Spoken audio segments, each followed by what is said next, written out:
Hello, and welcome to episode 5 of Outside the Letterbox. Today we're going to be discussing what we've watched recently, as per the usual, and to top it off, we're going to talk about the biblical epic Noah. But first, you can find more episodes of Outside the Letterbox on our website, the-letterbox.com, now on iTunes, which you can find by just searching for Outside the Letterbox, and on FeedBurner.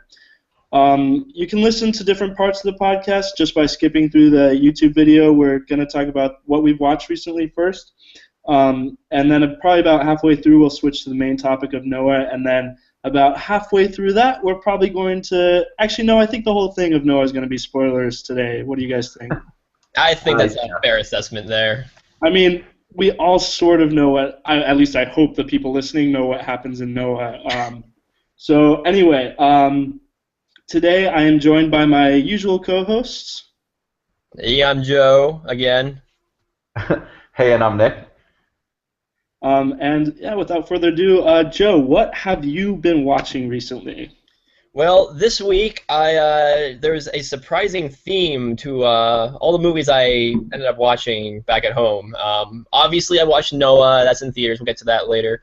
Other than that, I watched Escape from L.A., this past week, the one from the 90s, the sequel to Escape from New York, which I'm surprised it took me so long to get to this one, because I'm a huge fan of Escape from New York. I actually don't think it would be too far to say that it's probably my favorite John Carpenter movie, the original Escape from New York.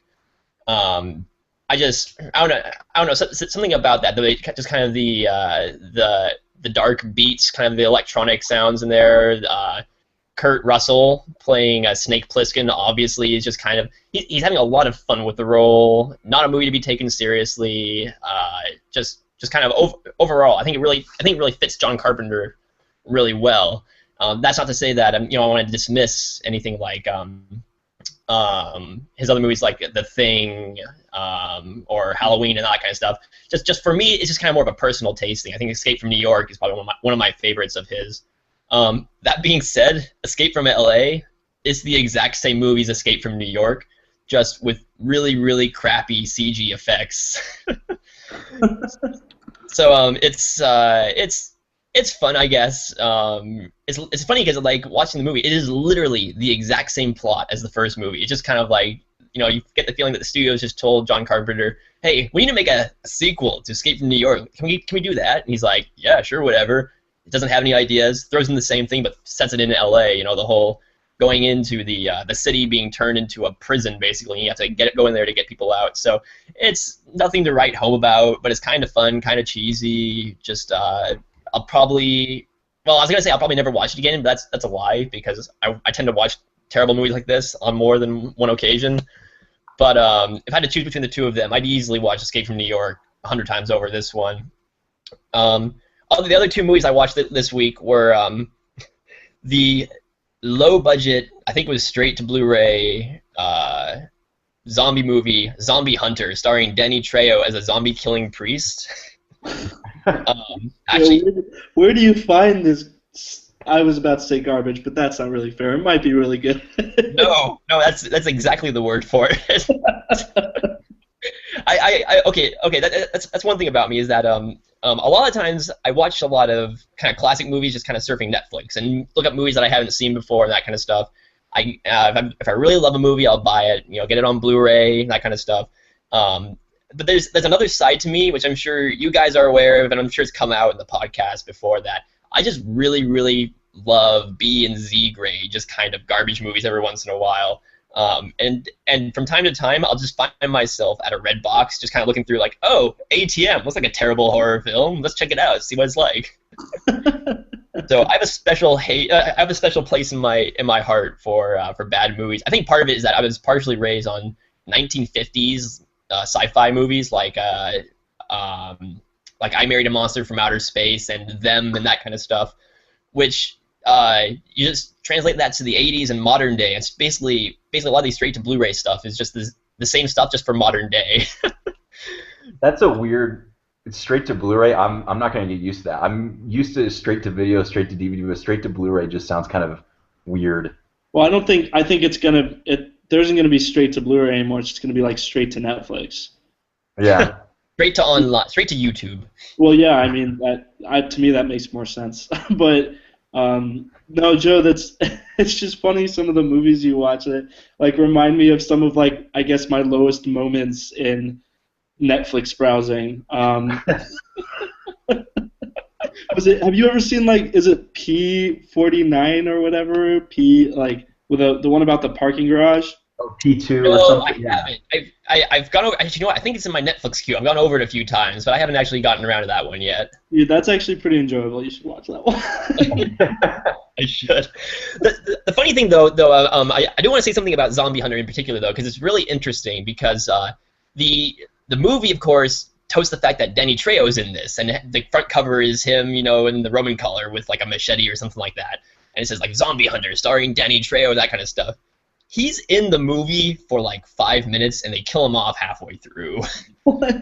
He is not the main character of the movie, and I've seen this on more than one occasion where some no-budget, you know, little indie movie will get one big-name actor, and they will advertise the hell out of it and say, "This guy's in the movie." I think that happened with a movie that Liam Hemsworth was in before he was famous. I was gonna say Cabin in the Woods, but it wasn't Cabin in the Woods because that one got a pretty big release. You mean Chris Hemsworth? Oh, sorry, yeah, Chris Hemsworth. My gosh, did I just confuse the two of them? Wow. But yeah. I mean, like I feel like I've seen a movie advertised that he was in it, but he wasn't in it for very long. He was touted as the main character when in reality he was just kind of a bit role in the movie. But because he was Chris Hemsworth, they advertised as much as they could that this guy's in the movie. In reality, he's just like a bit part in the movie. But and then finally, the last movie I watched, another post-apocalyptic movie, classic, The Road Warrior, which that one is I'd say I put it up there as one of my favorite post-apocalyptic movies. Mel Gibson as Mad Max in that movie. He's just I don't know. There's two sides of Mel Gibson, I think, whenever we see him. One of them is kind of the younger Mel Gibson, where he's trying to take on these more dramatic roles, being taken seriously. And then you have his later Mel, you know, then you have like the Lethal Weapon Mel Gibson, where he's just going all out crazy and just having fun with the roles and that kind of stuff. So Mad Max is really, the original Mad Max, he's really trying to set himself as this real actor. And then the Road Warrior, you can see he's just kind of having a little more fun with it. You know, he's still, you know, chewing up the scenery and, you know, giving this kind of bravado and really kind of this straightforward performance. But you can tell that he's really kind of figured out what kind of an audience watches these types of movies. He's just kind of going for the badass post-apocalyptic driver in leather. So I could talk all day on Road Warrior, but that's not the topic of the day. But yeah, it's a great one. Nice, sweet. All right. So Nick, what have you been watching recently? So most of this week I spent watching all of Darren Aronofsky's movies leading up to Noah. We had an article on the site where I kind of went through each of them, so I'm not going to go into too much detail on that. So it looks like the only non-Aronofsky movie I actually watched this week was Lost in Translation. It was the first time I'd seen that, and I really enjoyed the movie. For some reason, the first act didn't quite click with me, but as soon as Bill Murray and Scarlett Johansson kind of started their friendship and started, you know, basically what the whole movie's about, it really took off for me. It really kind of felt like a realistic look at just like human connections. It reminded me a lot kind of the Before Sunrise, Before Sunset, Before Midnight movies, if you guys have seen those. But I really enjoyed it. It was definitely something different. I actually realized that this was also the first Sofia Coppola movie I'd ever seen, so I'll have to check out more of her stuff. Yeah, I really like Lost in Translation. I also really like the Virgin Suicides, and the Bling Ring was interesting to watch, but I wish it had been more interesting. Yeah. But I really dig Sofia Coppola's movies. I think they have a really cool style about them, and a very all of them to me, except maybe Marie Antoinette, which I've never seen all of, but all of them have this sort of like untreated quality about them, where it's almost like they weren't like no one did any color grading on them, which I think is really cool about just the filmmaking. And then they tend to be at the same time very raw in terms of like showing you how these people are reacting to whatever situation they're in.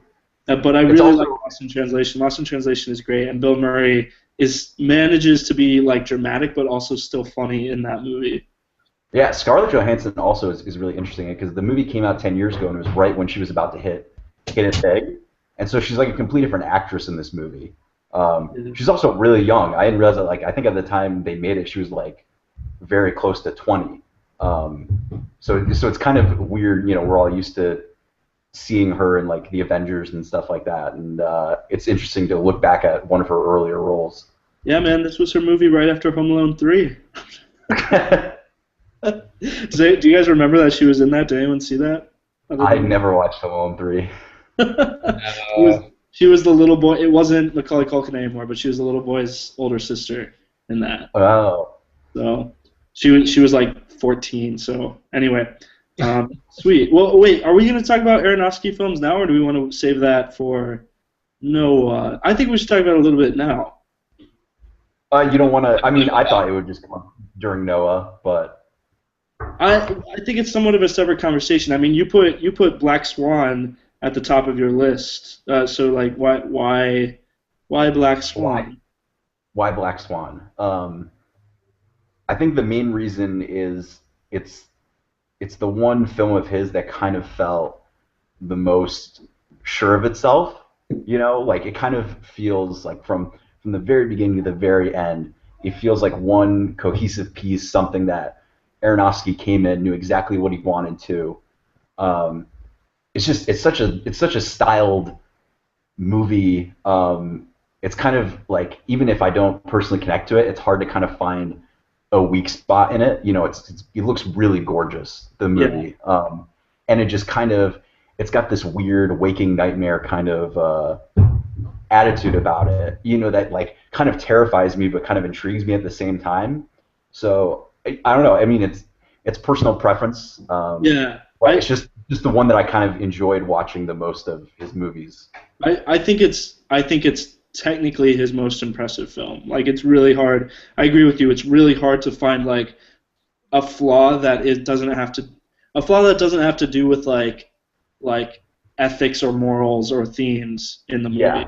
And I think for that, I think it's a really good movie. It's tough. Like, I really don't think. Actually, this is interesting because we'll talk about this more in Noah. But I actually think Noah might be his first film, other than maybe The Fountain, that is really like rewatchable. You know what I mean? I would. That you want to rewatch, I guess. Yeah, I would kind of agree. I mean, the Wrestler is kind of it's stripped down enough and it's realistic enough that I think like a movie like The Fighter is kind of similar to in that regard. But yeah, otherwise like Requiem for a Dream, like I know a lot of people love that movie, but to me it's just one of those movies that I watched it once, I got it, I don't feel the need to watch it again, or at least for a very long time.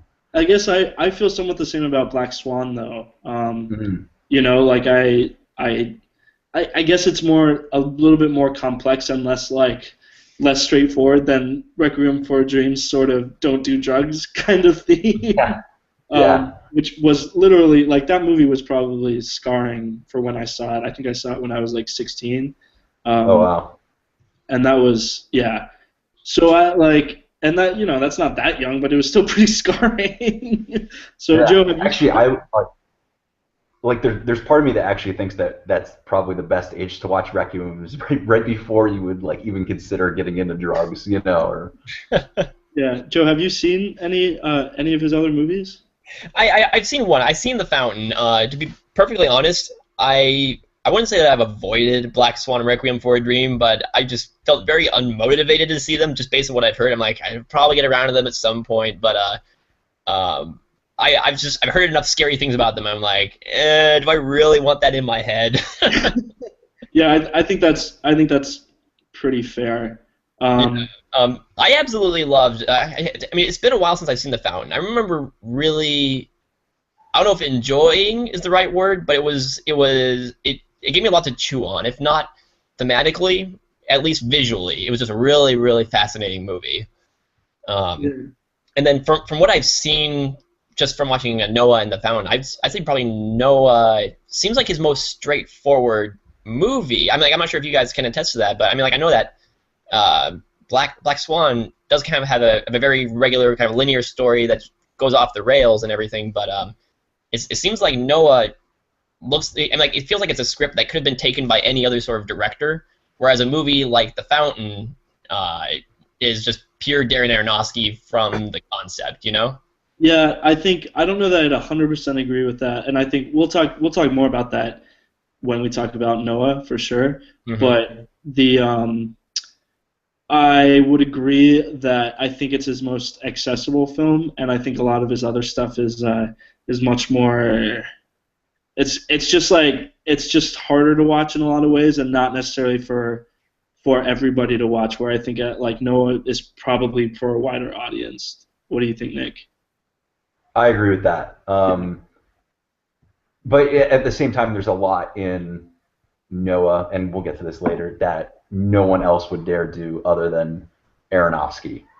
Yeah, that's kind of what I mean. That I'm not sure I entirely agree with that, Joe, but I think Nick hit it there, where it's there's still a lot in it that I don't know if any other director would have tried to tackle. Yeah, exactly. I mean, like it's the sort of thing where you felt like another director could have taken that same script and made a similar kind of story based on that. But there are obviously very Darren Aronofsky-y moments in there, and even kind of like themes in there that I don't think any other director would have put in there. Yeah. Going back to the Fountain real quick, that's one that because before I watched all his movies again. The only two I'd seen before were Black Swan and The Fountain. And The Fountain originally I didn't care for as much when I first watched it, but watching it again, that's definitely a movie that, like you said, Joe, there's a lot to chew on. And I think I don't want to say I understood it better the second time, but I think some things were a lot clearer to me. And it's a movie that I think is, gives you the most on a rewatch. Mm-hmm. I just gotta say with The Fountain, I'm never gonna get the image of a guy turning into a tree out of my head now.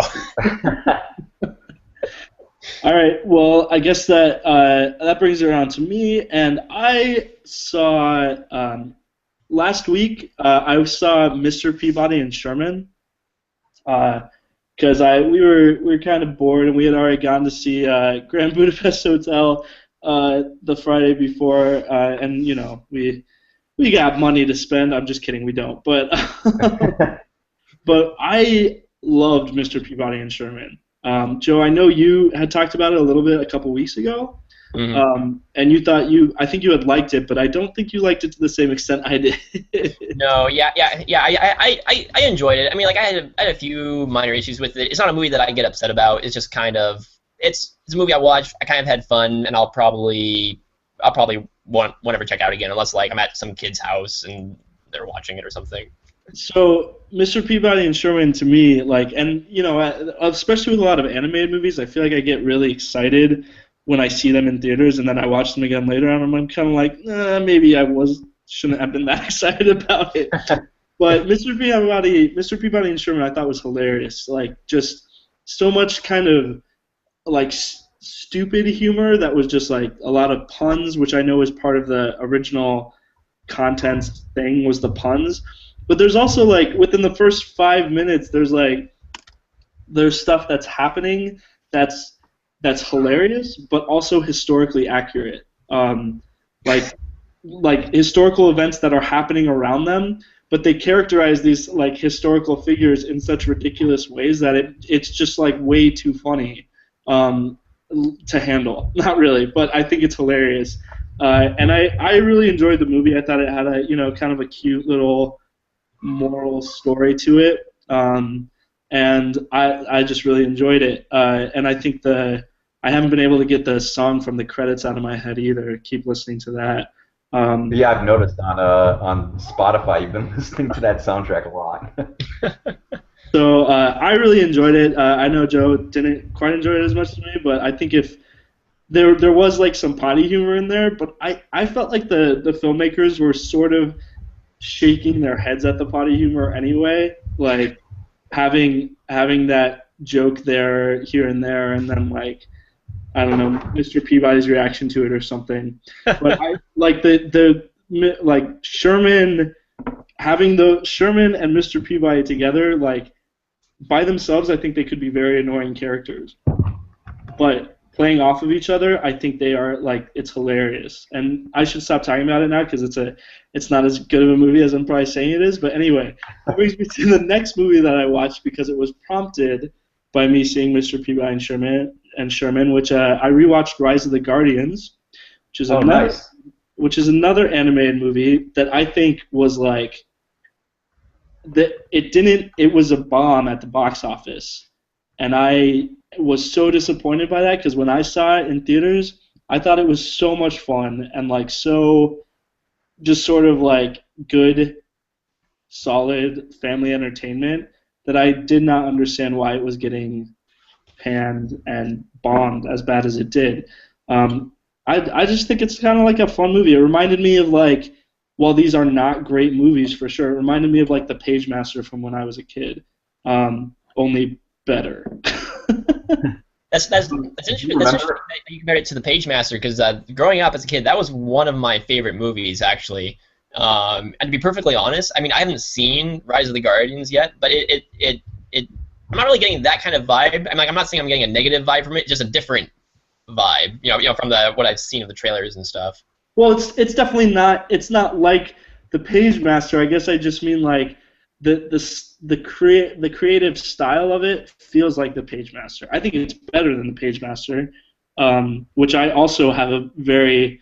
I used to love that movie when I was a kid, but I think like just the sort of the way the imagination goes of like taking certain things that we celebrate in the year or we look at regularly and applying them to this sort of cartoon fantasy adventure. I just thought was very entertaining and interesting. So Nick, you saw it though, didn't you? Yeah, I saw it with you. Do you remember? Did you really? We saw it at a midnight screening. Dude, that's right. We saw it. That was while I was working at the theater, so we went. Yeah, I saw it twice then. And it was. I saw it with you, and then I saw it with my girlfriend. So. Yeah, and I remember because it was you, me, and then like one other older dude, which I remember we were making fun of. But then again, we were both in our early 20s, and we're at a kids movie for a midnight showing, and yeah, no, I like the movie a lot. When you talk about The Pagemaster, the biggest part that sticks out in my mind for comparison to The Pagemaster was actually the end credits. Oh, the song? Sounds like a weird thing. Yeah, I don't know. It reminded me of like those 90s fantasy animated or those live action animated hybrid movies that were coming out that time. No, totally. Yeah, Joe, I think I don't know. I think you should give it a try. It's definitely not like harmful to watch. So. What? You mean it's not like Requiem for a Dream? No, I would actually put Rise of the Guardians and Requiem. Actually, no, Rise of the Guardians and Black Swan, content-wise, are very similar. That's really reassuring. I think this is the only time we'll ever versus Darren Aronofsky. We'll ever see those two movies compared to each other. No, they're very similar, man. No, all right. Anyway, and then Rise of that gummit. Would you say that Rise of the Guardians is comparable to Guardians of Goa'uld or whatever? Probably only in animation style, nothing else. That's actually an underrated movie too, to be fair. But anyway, that's a whole other topic. So anyway, I watched two more movies. I finished Clerks, which I found very funny and very kind of unique in that it doesn't really have much of a plot. I don't know if you guys have seen it, but it was very funny. It's kind of famous for being super vulgar, and it's definitely vulgar, but for some reason I think by today's standards it wouldn't be considered that. If that makes sense. Yeah, I'm a minor Kevin Smith fan. There's some of his movies I think are really well done, and Clerks is a very unique movie, and especially like viewed at today, a lot of I think it's because like Clerks was kind of part of that '90s independent film revolution. So a lot of the things that we kind of take for granted in the independent film community or are seen as like cliches or stereotypes, like started at the time that he was coming out. Richard Linklater was coming out. Robert Rodriguez. I like Clerks a lot. I think it's kind of an interesting calling it a character study is probably higher praise than it deserves, but it's interesting just like look at the occupation, and just kind of the day in the life of. Yeah, and I think I I guess like I just don't know what like if you look at This Is the End versus Clerks, This Is the End is way more vulgar than Clerks. So the fact that Clerks was famous for being like that's all I had heard about it really. And then I watched it and I was like, this isn't that much worse than a lot of other stuff that we've seen today. And I don't know if that's like speaking to sort of a culture shift or what, but anyway, that brings me to my last movie that I watched, which I just watched last night, which was Mud, which came out in theaters last year, starring Matthew McConaughey, but not really because that's like he's definitely a part of the story, but that's not really who the story is about. It's about these two teenagers who find Matthew McConaughey. That sounds really funny. On an island hiding and sort of hiding from like the police because stuff happened that I'm not going to spoil for you, but that he and they sort of help him out, and I really liked the movie. It was really compelling and really interesting. Not particularly entertaining, but very well made and very interesting. It reminded me of Mean Creek, which came out like 10 years ago now, and I don't think did nearly as well as Mud did. But I don't know if you guys have seen either of those. But no. Yeah, I saw Mud not too long after it came out, actually, and it reminded me. I loved it. It reminded me of a modern day Mark Twain story. Yeah, totally. You get that comparison, but yeah, it's actually funny that you liked it a lot because I just realized that the director was the same guy who did Take Shelter, which was another movie I think that you liked a lot. Yeah, I really like Take Shelter. Like both of those movies, I think are excellent, and I'm really interested in going back to visit his first movie. The director's name is Jeff Nichols, and I think what was his first movie called? Hold on one second. It was called Shotgun Stories, also starring Michael Shannon. So that, so I'm interested in just going back and visiting some of his work. But I guess another movie it's probably comparable to might be something like Stand By Me. It just has that sort of feel with like these teenagers, like dealing with their own things while this other main plot is going on. Yeah. And it's really, to me, it was really compelling and really interesting.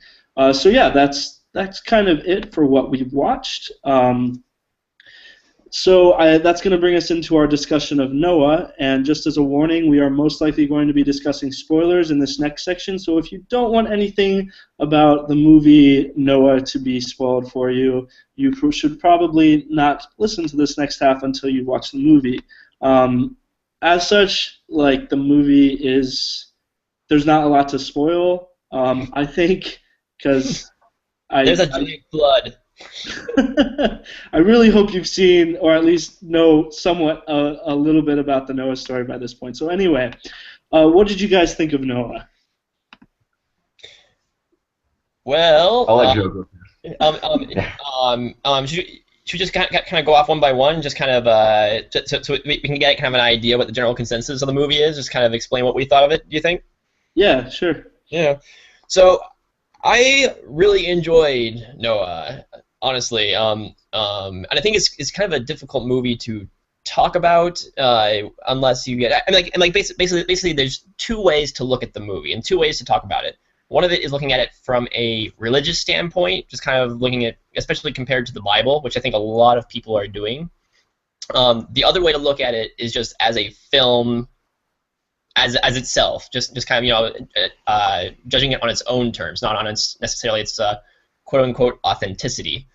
So I think based on kind of a religious standpoint, if you are going into this movie, if you're kind of a strong practicing Christian and you read the Bible and everything every day, and you're expecting, oh gee, we're gonna see an adaptation of Noah, you're probably not gonna like this movie very much. I'm running into more and more people, a lot of people who go in expecting kind of a straight up version of kind of the God talks to Noah, and he tells him build an ark and that kind of stuff.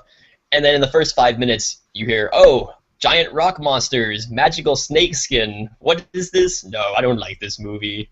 And so you get a lot of Christians kind of bashing the film. On the other hand, looking at it just as a straight-up story, it's a very well-made movie, I thought. I mean, I had a few qualms with some of the cinematography in a couple moments. But I mean, like just in kind of the action scenes, they go into a little bit of the shaky cam, which kind of annoys me at times. But for the most part, it's a very, very well-made movie, very visual movie. Characters are for the most part, they're really interesting. Russell Crowe is just kind of playing Russell Crowe.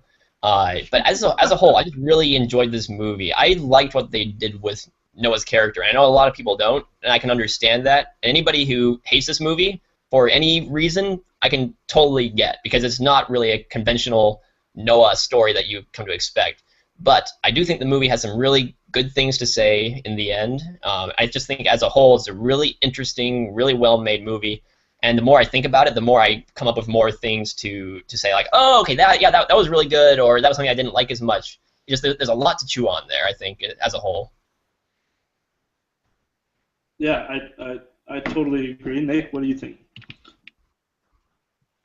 I love the movie a lot. That being said, it's not a perfect movie, but I think sometimes its reach exceeds its grasp. And so sometimes the movie will, kind of stumble over itself, and it kind of has a lot of ideas and themes to pack into, even for a 2.5-hour movie. But that being said, like that, I would rather have that type of movie, a movie where there's so much in it, and you can tell that there's someone with a lot of passion behind it, and you can tell it's someone who's like really wrestling with these ideas, as opposed to a film that was put together by a committee and kind of is devoid of any true meaning behind it. Those are kind of my thoughts without getting into spoilers and such. Yeah. Yeah. Oh, I'm sorry. Paul shrank. Sorry about that. So I mean, I don't have anything else to say. I think you guys nailed it pretty well. I really like the movie. I have some technical issues with the movie. Like some of the visual effects, most of the visual effects were really cool. Like the flood was awesome, but almost anything with the, especially the animals like coming into the ark, looked really bad to me.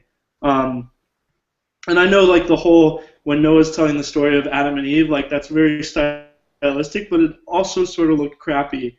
And I don't know how you guys felt about that, but that's how I felt about those specific parts. I really like some of like the time lapse stuff that Aronofsky chose to do in the movie, with like when he's talking about the story of creation, and it's mixed with like the theory of evolution.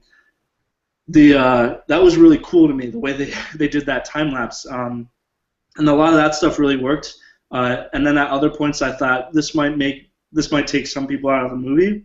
So I had my main issues with it were actually technical, and then there were some minor issues with the script where I thought some scenes could be taken like really, they were really like humorous, just taken at face value. Like, for example, I reviewed it on the site, and I said, I can't and I'm not kidding, I can't wait for the GIF that has Emma Watson running through the woods yelling for Ham. Like, that, unfortunately, like that's her brother-in-law's name, but that made me laugh. Yeah. And it's the same goes for like when they, as soon as Anthony Hopkins' character heals her, and then she runs it, she's calling for her husband, and they run and have sex, like.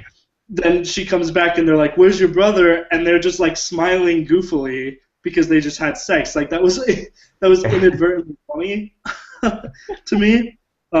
So there were some parts like script-wise that I was like, I don't know if that's supposed to be funny, but it's coming off funny. So other people had problems with the rock people. it didn't bother me at all. I thought it was really interesting, and actually, just doing research about it, the movie's not just based on the Bible story of Noah.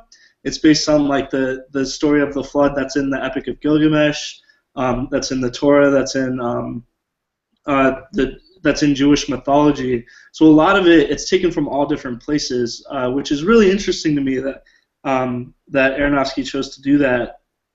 And I just think the movie, speaking to its themes, it's just so thematically complex that I couldn't help but sort of be moved by what Aronofsky was doing with the movie. So I think it was really great.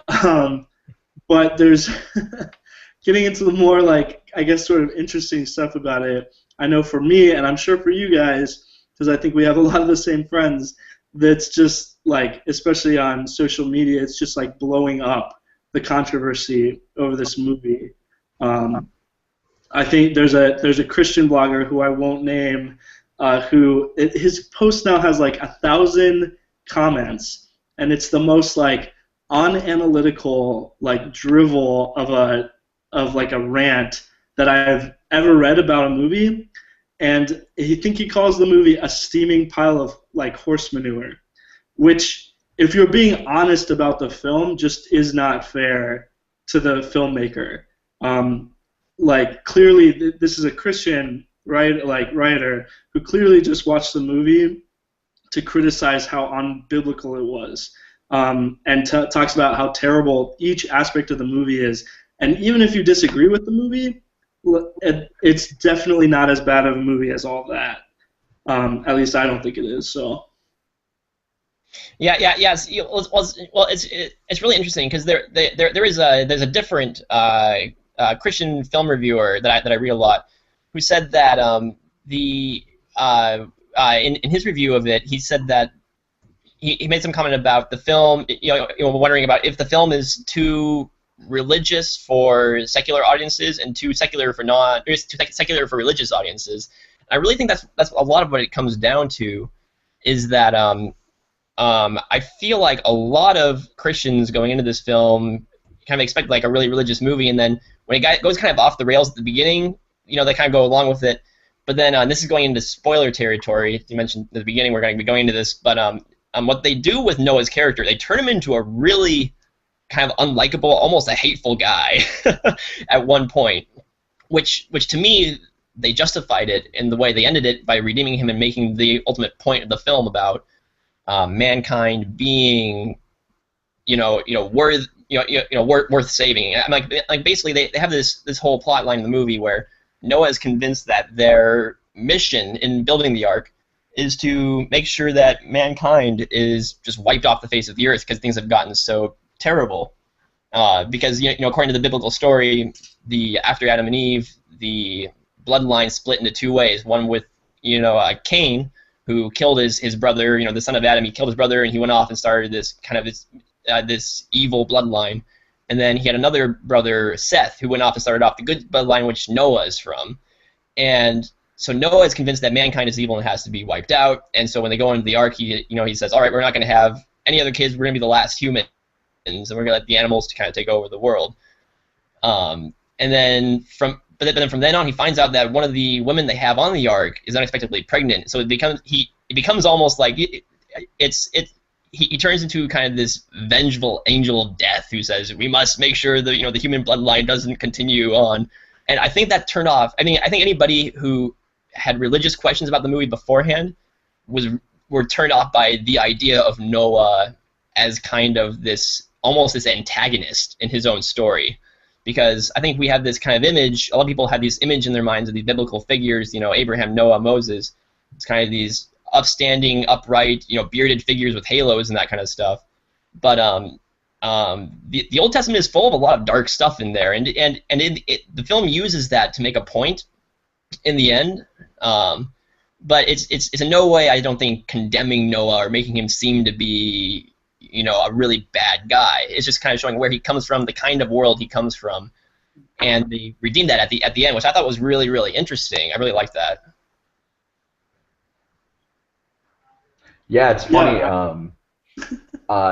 Watching the movie, especially the second half, um, like kind of like sometimes when I watch a movie, like other things will kind of like, oh, this reminds me of this movie or that movie or whatever. And it's funny to come out of a movie about Noah and not be reminded of a single biblical epic that came before, and yet being reminded of like it's interesting because like the movie's split into two halves, and the first half is like this epic fantasy adventure movie, and the second half is like this psychological human drama. And so coming out of the theaters, like the first half was like a Ray Harryhausen movie, like Jason and the Argonauts or Seventh Voyage of Sinbad, and the second half was like The Shining, and it was this weird kind of like it was interesting to me how Aronofsky took the stereotypical biblical genre and kind of changed it, but in a way that I think is actually probably truer to the spirit of the text, which is it's a difficult and interesting thing to pull off. Hold on. Truer to the spirit of the text than the actual text? No, not the actual text, but like other adaptations. So like Noah being bearded guy, white beard, sandals, ushering all the animals on, kind of like the image you find on cracker boxes or on, in kids' cartoons. Yeah. Yeah. It's funny actually that you're talking about movies that reminded you of, because I think I mentioned this jokingly because Paul and I went to go see it with a group of friends, and we came out, and I think I jokingly said like, oh, it's just like Sunshine, but Danny Boyle's Sunshine. But like the more I think about it, like plot point wise, just kind of I want to say point by point, it is very similar to Sunshine. I mean, like plot wise, it's nothing like it, but just kind of beat wise, that's what I'm looking for. I mean, like it starts off as kind of this slower moving movie, focus on the characters, really interesting. They get into this journey, they start setting out and that kind of stuff, and then about 3/4 in, all of a sudden it turns into like a psychological or a psychopathic slasher film almost, kind of, which I was okay with. I mean, the film tonally, it's consistent in its style, but its tone I think is a little all over the place, and then when it sets this kind of darker tone, it sticks with that for the rest of the movie. But it was really interesting to me because I wasn't expecting something like that. It's kind of the idea of the story of Noah as a film where you have no idea what's going to happen next. I mean, you think oh, the story of Noah is going to be straightforward. There's the flood and that kind of stuff.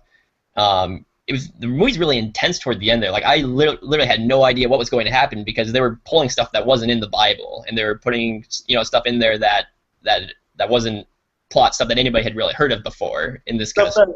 Stuff that I'd say I went home and read the story of Noah from Genesis right after the movie, and there's definitely stuff that's in the movie that is not in the Bible, but to me there wasn't anything in there that contradicted what's in the Bible, at least not outright. Like there's stuff that people have probably derived from the text of the Bible that it contradicts, but nothing that straight from the text that I think contradicts, which is why I think there's a lot of this controversy about this movie and people making claims as if it contradicts like specific verses of the Bible when that like it doesn't. They're like creating these ideas based off of what they remember from Sunday school when they were a kid, or what they think the story of Noah is, or what they've heard in like a sermon or something that they find like they're like, oh, that's really significant to the story of Noah, but isn't necessarily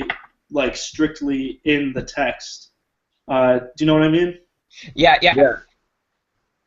And it's interesting too, like some of the ideas that they bring into the narrative are actually inspired by other places in the Old Testament. Like you could argue that Noah going after his twin daughters is reminiscent of Abraham and Isaac, or not his twin daughters, sorry, but his twin granddaughters, and that Emma Watson's character being barren and then being able to have children is kind of like Rebecca or whatever. So it's interesting that it seems like and Aronofsky and his co-writer were, they had these themes, but the themes, even though, they work in the context of the Noah story, almost kind of apply to the Old Testament as a whole.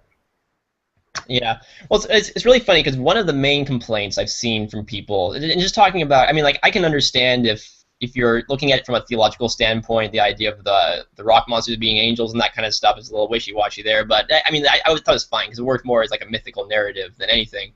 But one of the bigger issues I've heard people had with this movie is that there's too much of a focus on Noah as thinking that mankind has to be wiped out, and this is his mission from God, is to essentially kill a couple of babies. Basically, is what he's setting out to do.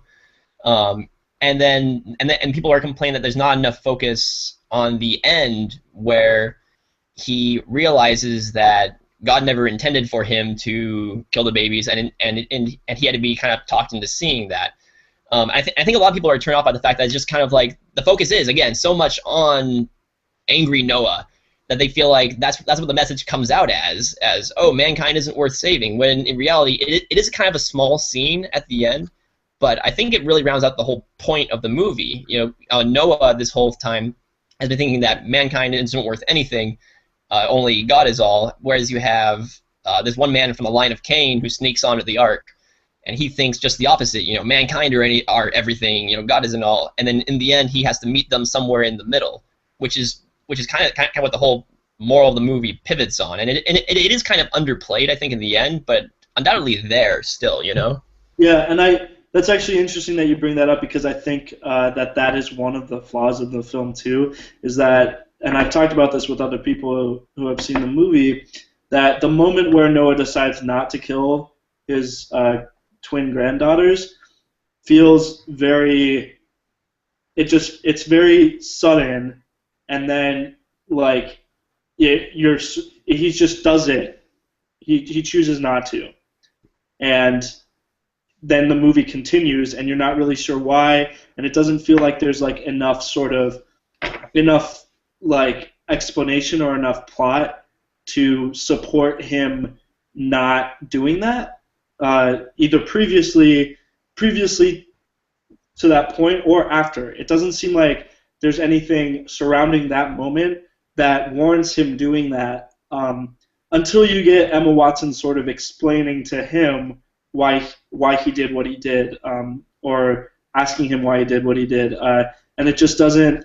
That moment doesn't feel like it fits the rest of the movie in that way, and I honestly think it's kind of a minor flaw, because they do round it out in the end, like Joe said, but with how the movie is going up to that point, it doesn't seem to fit while you're watching the movie until the end.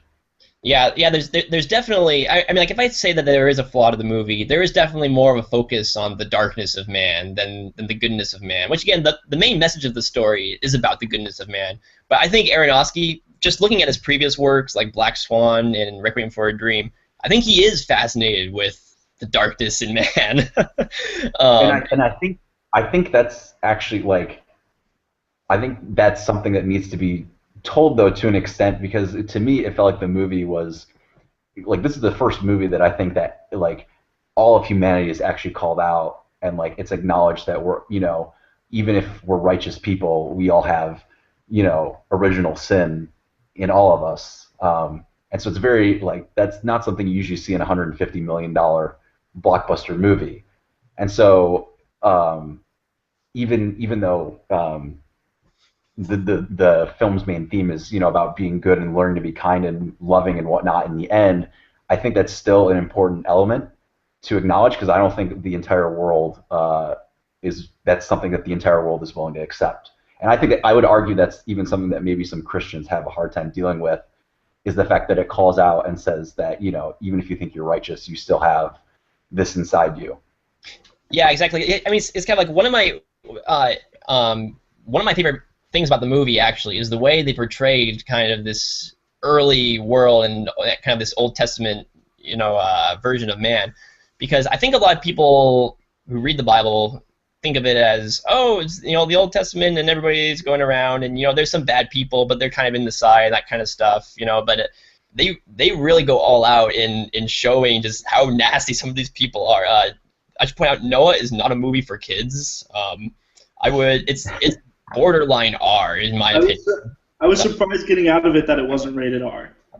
Yeah, exactly. I mean, it's kind of like you have scenes where there's like people like ripping animals into half while they're still alive, and like animal guts like going across the crowds. They're like, yeah, and trading women for food and money and that kind of stuff. And it's really dark, which I thought was fine for those scenes. I really felt like it really got across what this kind of world was like there. And they may have gone a little overboard in it, but knowing it's Aronofsky, you kind of expect that. But again, I do think like a lot of that's to the film's credit. I think it really helped the film a lot, but I do think there could have been a little more focus on the goodness of man, because again, like that's what the film's ultimate message is, and it's no blame to Aronofsky because he's really good at showing the darkness of man. It's just that if your main message is going to be about the goodness of man, I really think you got to put a little more of an emphasis in there at some point. I don't necessarily agree, because I think that's very much about to me it seemed like a very up until the point where once it's explained it feels more natural, but I think as Noah's story arc would go, it makes sense to me to show that much of, like, if that's the theme he's trying to get at, to show that much of how bad man can be. And I also think that Jennifer Connelly's character and Emma Watson's character are supposed to be the reflection of how good man can be. And it's really interesting to me that, to use women that way, but throughout the film, Jennifer Connelly is trying to remind Noah, or Russell Crowe, if I'm going to use the actors' names, I should be consistent, but that their sons are good, and that there's goodness in them, and they're consistently trying to remind him of that, and he is just so tortured by what God has asked him to do in this movie that he can't compromise with what she's telling him. Anyway, we sort of need to move it along. The one last thing I wanted to bring up about the movie was just that the environmentalist message seemed to be something people had a problem with, which is actually, that's another thing that's biblical, that no one, like in the Bible, the people of the Old Testament were not given permission to eat meat until after the flood. They were all supposed to be vegetarians, and then God said you can eat meat. So that was kind of interesting to me, and I also think that, like, whether you're Christian or not, like, the idea of preserving the earth is not a bad theme. At least to me, that doesn't seem like a bad theme. Yeah. So that's sort of the last point I had about the movie. Do you guys have any last thoughts? I just want to say I was really disappointed in the scene where you had all the animals going through the forest to get to the Ark, that we didn't see the sons of Cain like ripping apart like a unicorn. We had like those scenes with all like the pieces of meat like disemboweled and out there. I was really hoping we'd see like a minotaur and like a unicorn and some of that kind of stuff. They had an armadillo dog earlier. What happened to that? I thought it had feathers. I couldn't tell if it was supposed to be like scales or feathers. But anyway. Yeah. Nick, did you have any last thoughts, or are we good? Yeah, I just think I think it's interesting seeing how well the movie's doing right now at the box office, and kind of looking ahead at biblical movies to kind of see if this is going to be, because we have Exodus coming out at the end of the year, and it'll be interesting to see if, because I think as of right now, I think the movie is qualified as a success, and it'll be interesting to see if, because we've, also in the, box office, there's been, God's Not Dead, Son of God. There have been other movies that even if, we don't, think they're up to the level of Noah or whatever, they're doing surprisingly well. So it'll be interesting to see how that, the genre of biblical or faith-based movies does going forward. Yeah. All right, well, I think that concludes our podcast for the day. Nick, where can people find more of your work online? They can find my writing at the Letterbox, or they can follow me on Twitter at Shot92. And Joe, how about you? You can find me on Twitter, Credo Films, and again, I write articles for the Letterbox from time to time. Hopefully, I'll have something out this week. I started off this past week, but Yeah. Come on, Joe. No, but you can follow me on Twitter at PFDUDA, and I also write for the Letterbox.com. And again, you can find more of our episodes as well as articles, film news, and film analysis on our website, which is the-letterbox.com. You can search for our podcast on iTunes just by looking for Outside the Letterbox, and we are also on FeedBurner. Next week, I think we're going to try and talk about Captain America, the Winter Soldier. That podcast might be a little late because I think we're all sort of busy next weekend, but I think we're going to try and see it. We'll see what happens with that. But anyway, thanks for listening, and we'll see you next week.